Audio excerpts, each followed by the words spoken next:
now, so here we go. And hopefully I've got this right.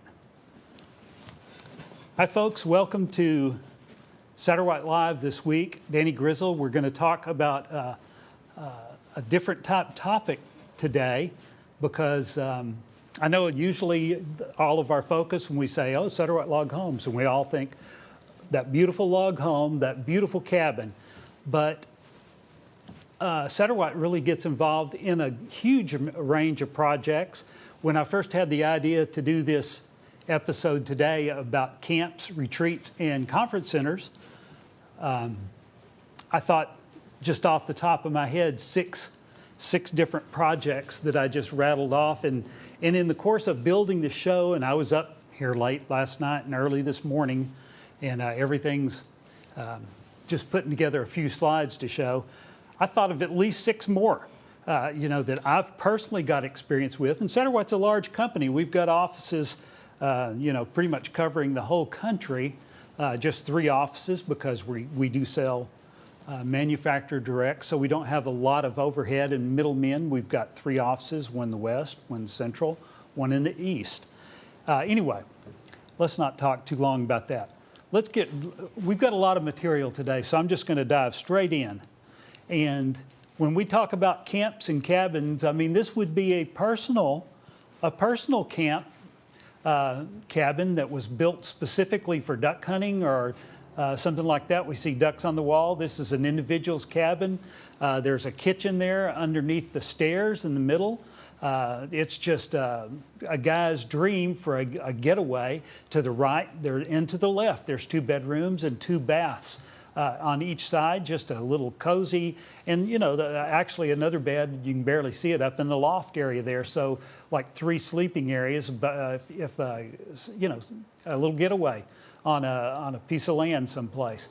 That's what we might think for an individual, but that's not the topic of today's program. Today we're going to talk about 6 different properties, and I'm just going to show you what they are real quick.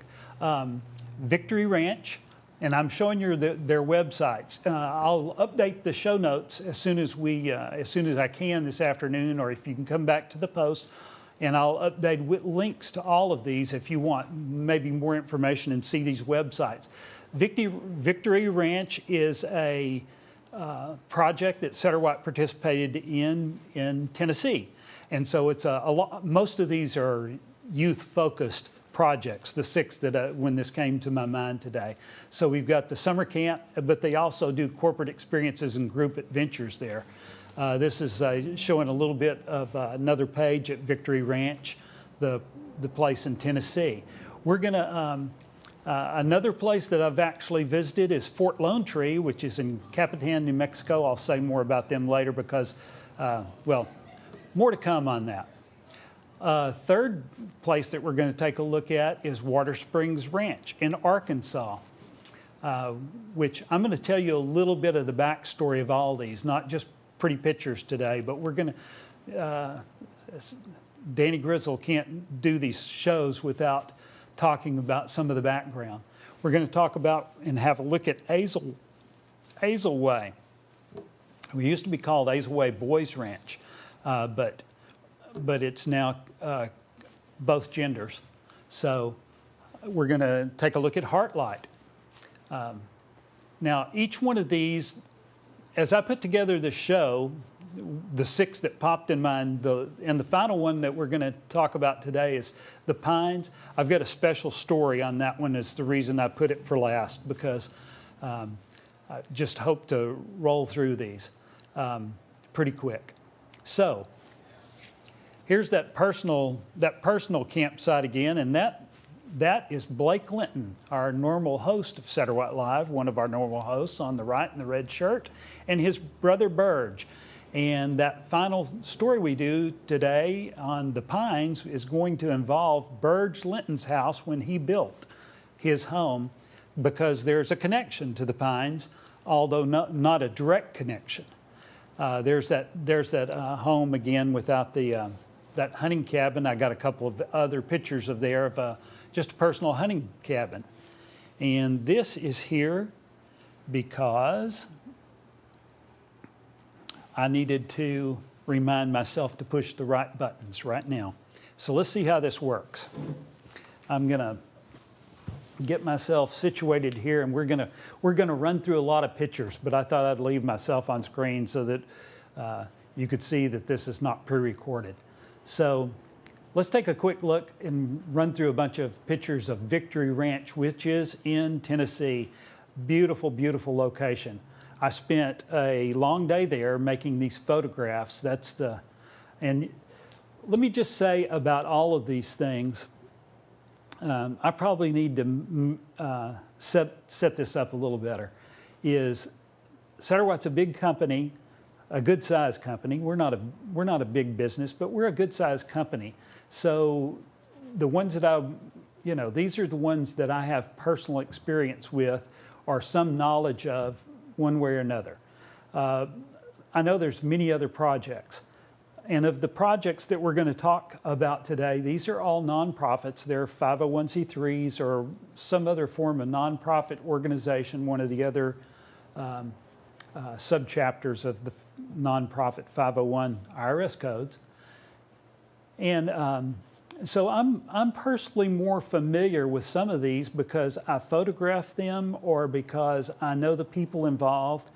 But just because, don't mistake my knowledge that I'll be able to say more as any preferential treatment, or the fact that the ones that I selected and many other projects weren't selected. That has no meaning. It's just, this is more of a personal show to me and things that I thought that I could lay my hands on real quick. And why are we talking about this anyway? Because a lot of Satterwhite homeowners, there's, a lot of us feel like to them, I'm going to mangle the quote. I'll get back to that later. But a lot of people who build that home, log homes tend to be that final place that someone builds in their life where they're going to spend the golden years of their life. And a lot of us, people of a certain age that are involved in log homes, are involved in boards and in projects, and we become involved in a lot of things. So over the years, Satterwhite's become in many cases, at a very deep level. You'll see this today. We've become very involved with nonprofit organization. Even though this is the swimming pool at Victory Ranch there, you can clearly see that Satterwhite materials on that gable end behind us there. So these kind of projects that we get involved in, nonprofits, either as sustaining contributors,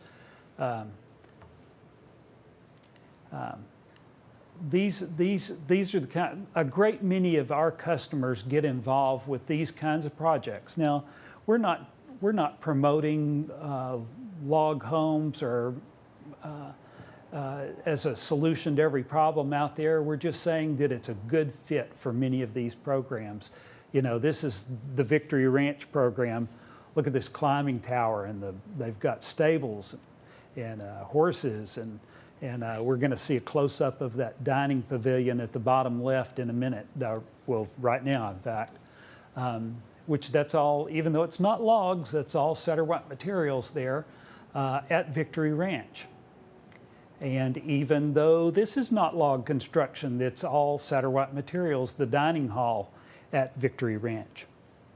So, these places are their purpose built for their purposes, and their purpose isn't necessarily log construction.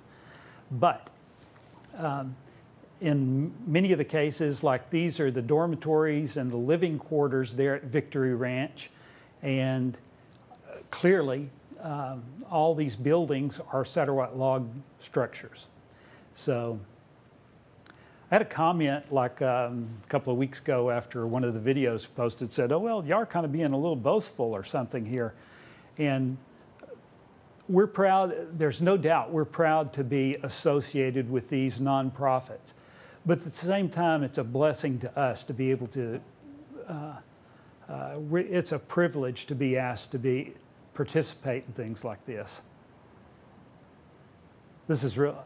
So I spent a day there at Victory Ranch in Tennessee. I just love the chainsaw carvings and the Old West motif of the sheriffs and each of the cabins, the dormitory cabins has their own name, and campers are assigned to whichever place that they're going to be in. There's chaperone quarters in each one of the buildings.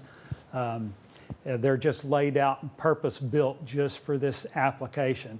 I think there's about 6 buildings in each one. We'll see a few interiors here in a minute. So the common area in the living quarters at Victory Ranch. Here's a couple of different buildings. I wasn't able to photograph, this many buildings all in the single day that I was there. So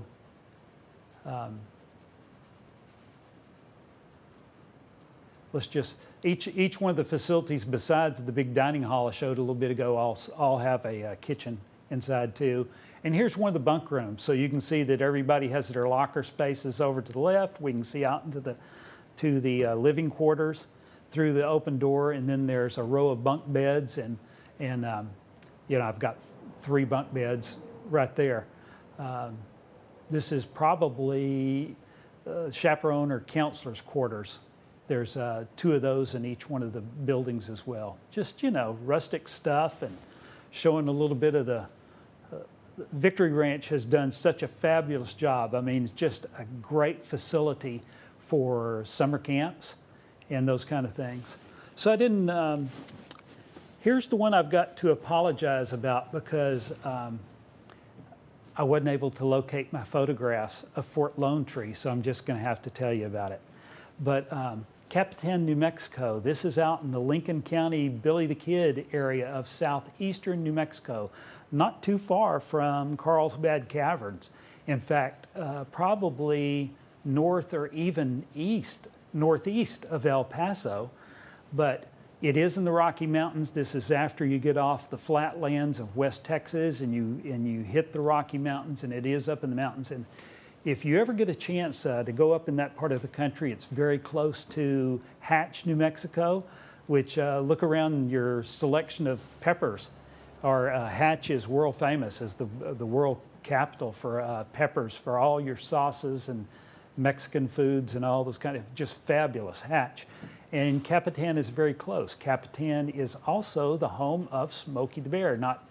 I think he's called Smokey Bear, not Smokey the Bear. They will correct you. And there is actually, the United States Forest Service has a museum for Smokey Bear, and the real Smokey Bear, who was a little bear cub rescued by a ranger's wife. His mother was killed in a forest fire, and the little cub was burned, and his paws were burned, and a U.S. Forest Service ranger nursed that bear cub back to life.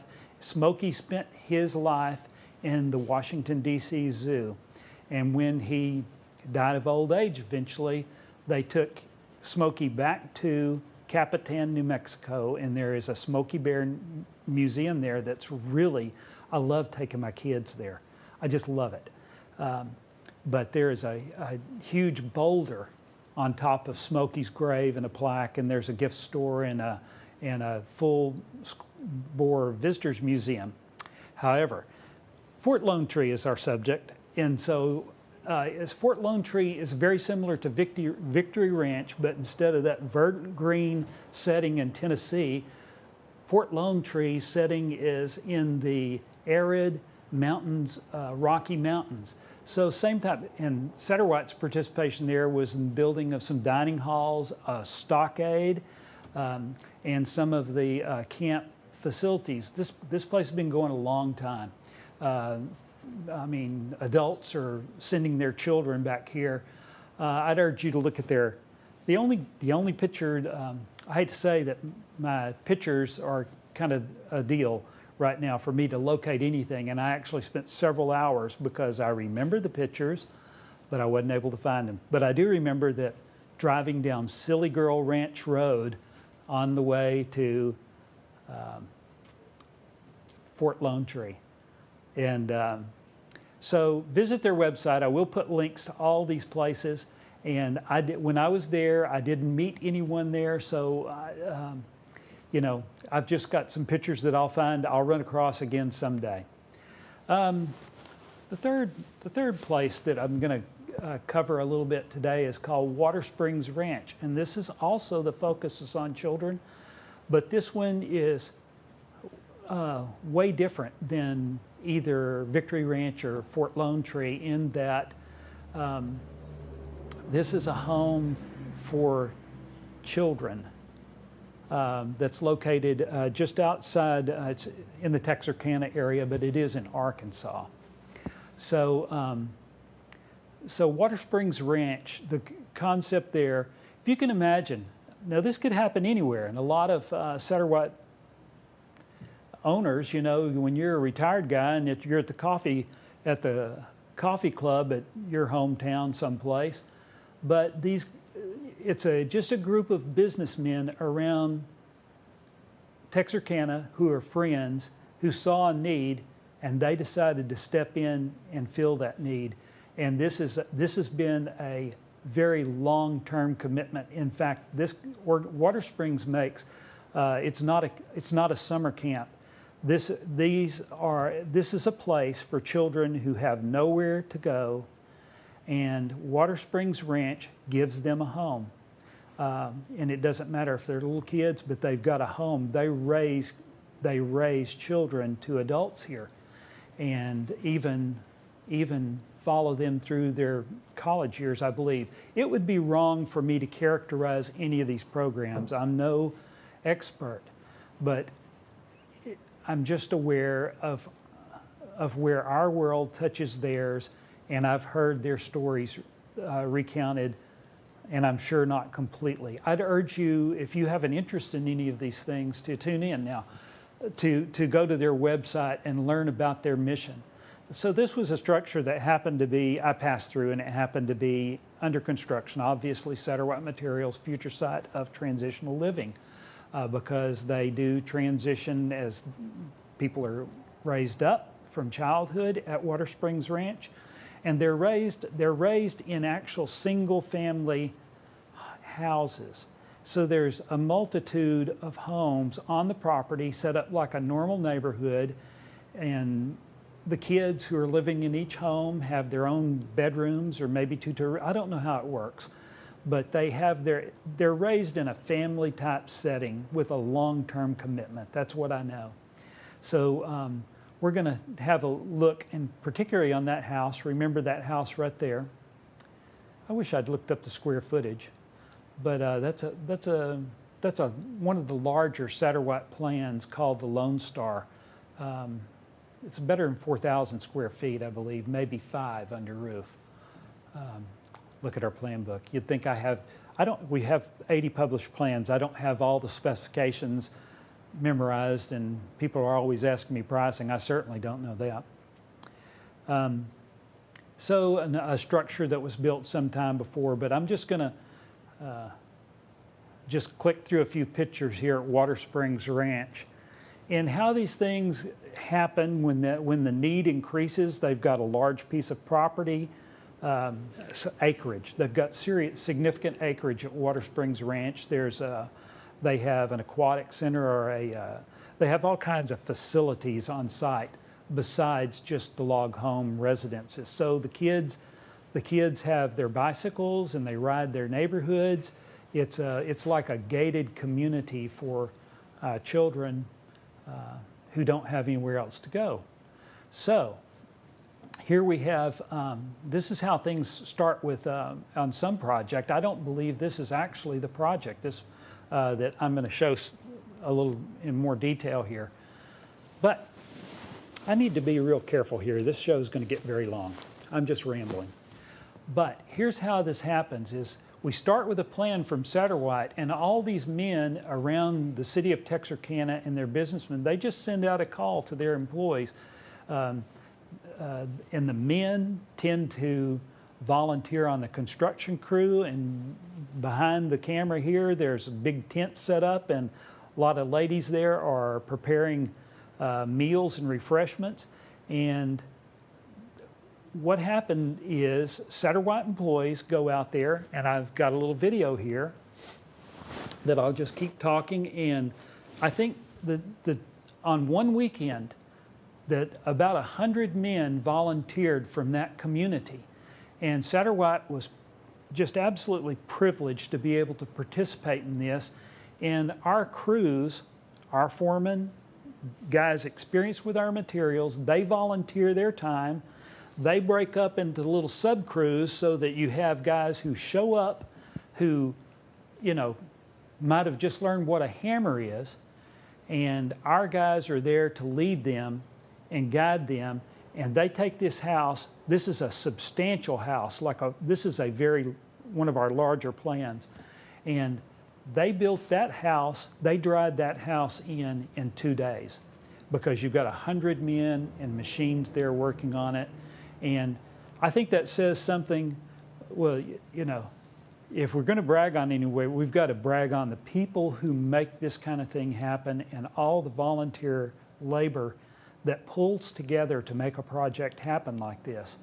But a little caveat that I will say about Satterwhite is this also speaks to the simplicity of our building system and the ease of use of our materials by way that we do not have to have some kind of elaborate construction methods, that we are able to produce a quality home that will literally have generations raised in that home that was completed by those men that in those 2 days. It was dried in, it wasn't finished. The plumbing fixtures and the carpets and the cabinets and the drywall, there was a lot of things. It was dried in. It had roofing felt on the roof, but not the shingles applied. We got the thing put in. You know, drying is about halfway there on money-wise. But anyway, it says something about our materials that it makes it possible to come in with amateur labor with no prior training whatsoever. Those guys came that morning and didn't know the first thing about building a log home. And when they left 2 days later, that house was essentially what we're seeing there, less the shingles and the stain on the logs and the masonry work on that fireplace. Unbelievable. So this is just as I talk about Satterwhite crews, and you know, this is one of those things that from time to time as a company we volunteer, and this is another occasion where this was a pure Satterwhite project. So a lot of our carpenters and their crews and the foremans, we had 4 of our crew foremen show up, same situation, completed a house over a weekend, and all the labor that you see here is donated. But these are all Satterwhite crews. And so I will brag on these guys because we couldn't do this kind of thing except for the good heart of the people who work here. Azle Way. Azle Way began in Azle, Texas, which is north of Fort Worth. And when they built Loop 820 around Fort Worth, it went right through their original location and they were forced to relocate. So Azle Way found property near Tyler, Texas. And Satterwhite Log Homes has had a very long association with Azle Way. Sam Satterwhite served on their board for many years.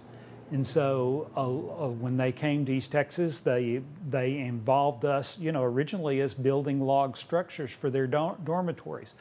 This is again a situation where it was just Azle Way Boys Ranch. It was boys in the beginning, but there's a separate campus, and I'm not sure how they organize it. One time there was a separate campus for girls, but I don't know how this is all organized today. But these young people come to Azle Way, and they literally are raised here. They live here. So I think there's a lot of Satterwhite log structures here, and this is maybe the office building up front, Papa Bill's store. Anyway, long association. I thought, you know, these things are done. They're pretty austere on the inside. I mean, this is not the way most of us would dream of finishing our log homes. This is not the beautiful photography that, I mean, these are just snapshots that I've had when I visited Hazelway a time or two. But all Satterwhite materials, you know, we've got stained concrete flooring, but it's sturdy, it's secure, and it's a safe place for these kids. This is actually something under construction at Hazelway at a separate campus. That's the inside as it's getting done. We saw something like that. And again, you know, this is maybe younger children, bunk rooms in some of these places. Now, this particular thing, the chapel at Hazelway, was 100% Satterwhite. So this is just a beautiful, they call it Chapel in the Pines, and we just couldn't be prouder to participate in this kind of thing. Just a few pictures here. Okay, 2 to go. I'm doing this I'm still under half an hour since we started here. So it'll be hard for me to contain my enthusiasm about Heartlight Ministries because of everybody we're going to talk about today. I know the guys at Heartlight the best. I've spent a tremendous amount of time with them. This is a different type thing, and 2 stages here. Heartlight began as a boarding school for teens at risk, and I'm going to tell you, to this day, Heartlight has a laser focus, no distractions, and their materials are well worth anyone. If you have children or grandchildren or great-grandchildren, don't get the idea that they're being raised in the same world that maybe you and I grew up in, because it's not. It's not the same world, and the same approaches to parenting and anyway. Heartlight has some tremendous materials that are free in their website. This is an incredible resource. And if you're concerned about young people, this is a good place to start. Now, Heartlight began as a boarding school. Mark Gregston, who is the founder, calls the boarding school the emergency room, the ER. So thousands of kids have been here since the beginning of Heartlight.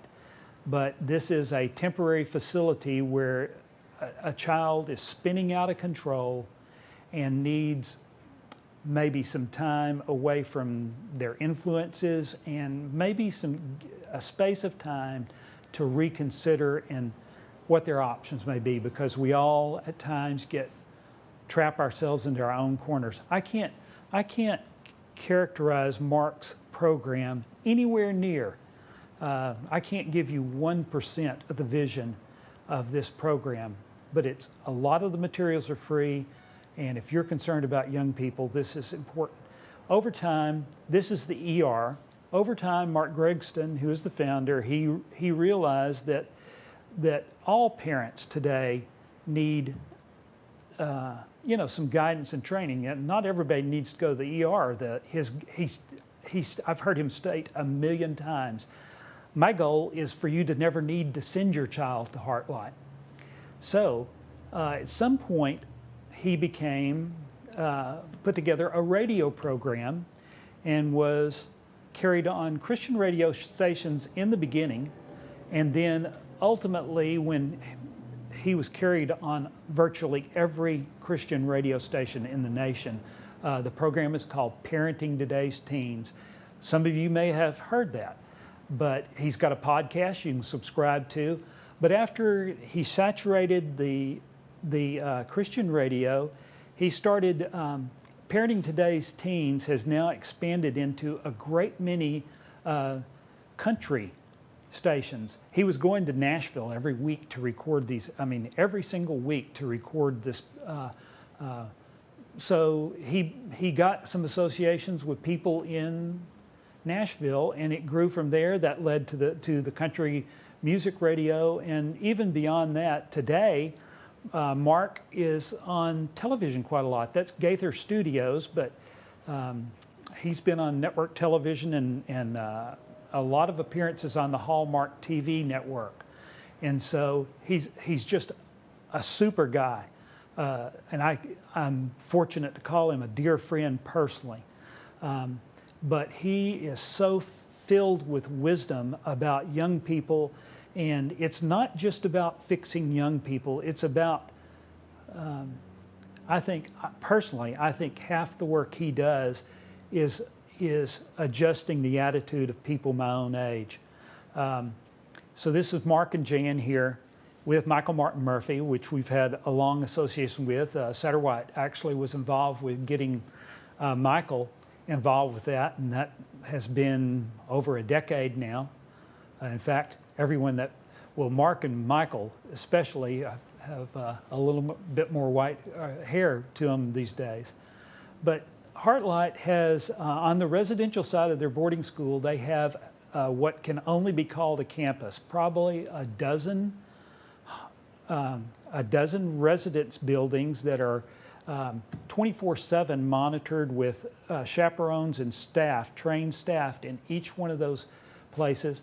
I believe the kids are do their schooling on site, and these are snapshots. I went to, this was the dedication of a building they had just finished, and this is one part of it is schoolrooms. We're going to see another part of it. This is not by any means the largest, or this is we're just seeing a small piece. The exercise center, because Mark, his program engages the whole person, I'll tell you. So these kids, they are busy. They have stables, they have riding. The kids themselves care for the animals. They're given responsibility. They take care of the horses. They feed the animals. But this happened to be the evening that I don't know what they call this particular building, but this happened to be the dedication or the grand opening, where they had people who had contributed to this. And look at those fire pits out back, just phenomenal. I could talk about Heartlight for hours and not scratch the surface, and I'm sure that I could speak about all these organizations are equally deserving. So that's their former conference center. They've built that's still an active structure. We're going to take a look on the inside here for a second. Balconies and dining rooms and upstairs, and when we say retreats, there we are with like a board or a meeting rooms, offices, counseling. There's all kinds of things that go on at Heartlight. Dining area, just one building. And this doesn't scratch the surface, but I'll tell you about putting these shows together is I have so many pictures that I get enjoying looking at my pictures and just reminiscing as I build these shows. That's a residential structure in the foreground, and there's probably close to a dozen log home living facilities on the Heartlight campus. It's quite large. So, you know, the nice thing about Mark's association with radio and his Parenting Today's teens is carried on, I believe, on over 2,000 radio stations. So it's been real fun to get to know. I mean, I count Michael Martin Murphy as a personal friend these days. I've met all the people here. Baxter Black, if you don't know who he is, he was a favorite of Johnny Carson, so look him up on YouTube.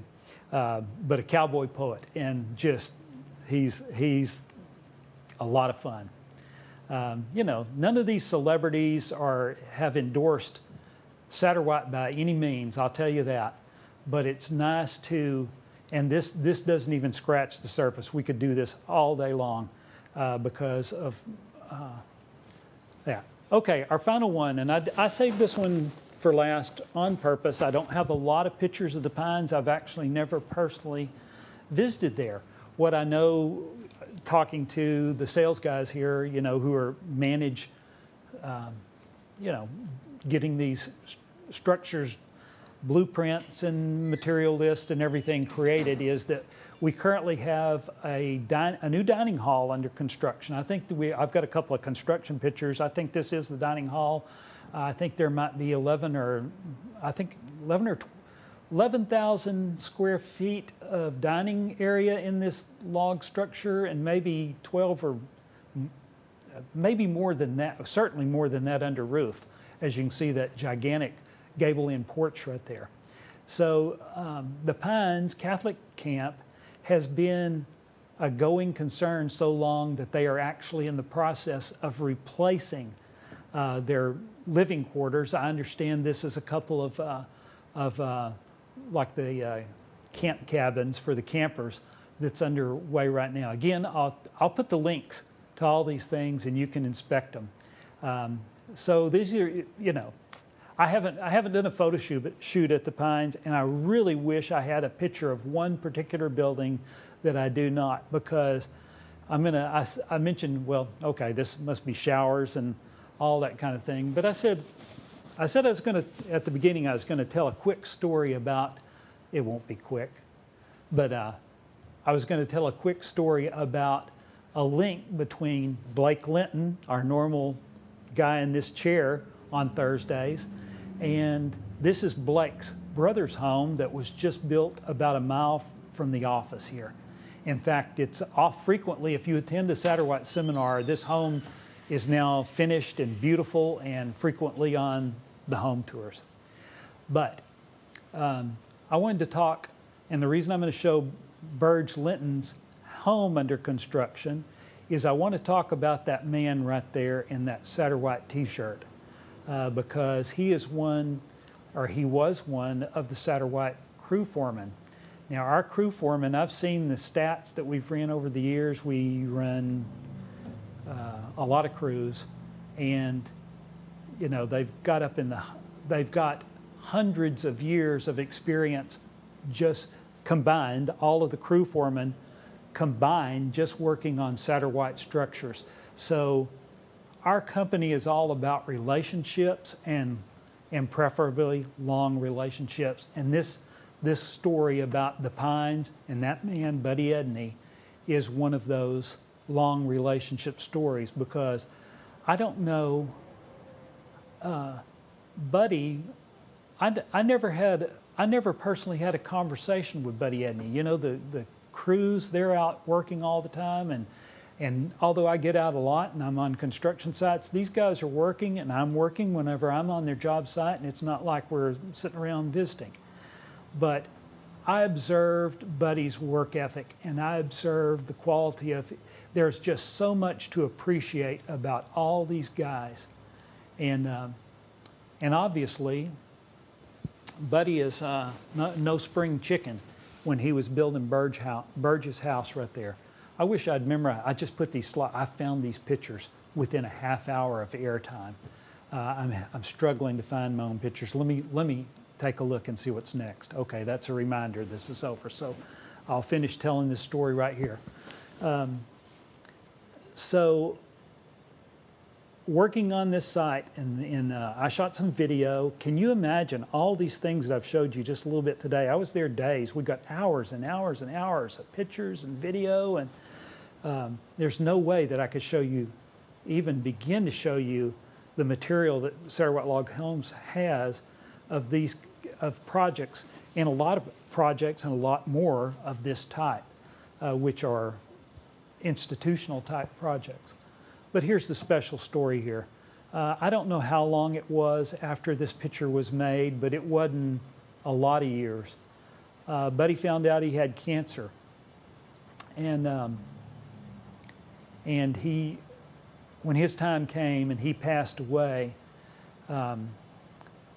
his son, Buddy had one of Buddy's sons is a Catholic priest, and if I recall correctly, in California is where he's located. And the beautiful thing, and how this relates to the Pines Catholic Camp, is Buddy had built the chapel at the Pines. He had been the guy who built the chapel. And the people at the Pines were so incredibly generous that they allowed buddy services to be conducted in the chapel at the Pines that he had built himself. And his son came in from California to officiate that service. So those are the kind of things, the relationships that move me. It's pretty easy to learn the details of the wood and the story of dead standing timber, and we do speak a great deal about the forest and the dead standing timber and the environmental responsibility of Satterwhite materials. But these relationships that we get into, like with the Pines, with Mark Gregston and his mission to reach teens that are in trouble. All of these places we've mentioned today, Victory Ranch, Fort Lone Tree. I'm going to leave somebody out now. Azelway. All these different facilities. It's not just this isn't just business for us. We get not just as a company and as individuals, we get very invested in these things. And so that's no brag. There's no boastfulness in that at all. It's a privilege. It's a privilege for us to be involved with people who are doing work of their own initiative, these kind of things. So I've got 750,000 still photos and probably hundreds and hundreds and hundreds of hours of video.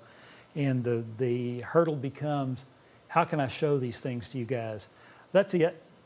I think, I thought of, as I did this, I thought, well, there's a lot of other facilities that I didn't think of soon enough to include today, but hey, this program's long enough. This is a place that actually hosts business conferences and retreats for companies. There's some neat places out there. Satterwhite gets involved in some commercial buildings, and we're just the materials that we make and the character wood never goes out of fashion. It's as natural material in buildings as cotton is in clothing. So, hey, I put a logo here at the end to remind me this is the last slide. Hey guys, thanks for being with us this week and for putting up with my storytelling and running these long shows that I do. I'm hoping that Blake and Josh will be back next week. I know Josh sent me a text with pictures of Old Faithful Lodge, which is, I think, Old Faithful Inn. I think it's log construction up in Yellowstone National Park next to Old Faithful. And I think it's been there, I think it's way over its centennial now. So I'm not sure if it's made 120 years or not. But maybe, and I've told stories myself on here about Yellowstone. So thanks for being with us, and we'll be back next week. Hopefully, we've had a little rough skidding as getting our weekly live done, but we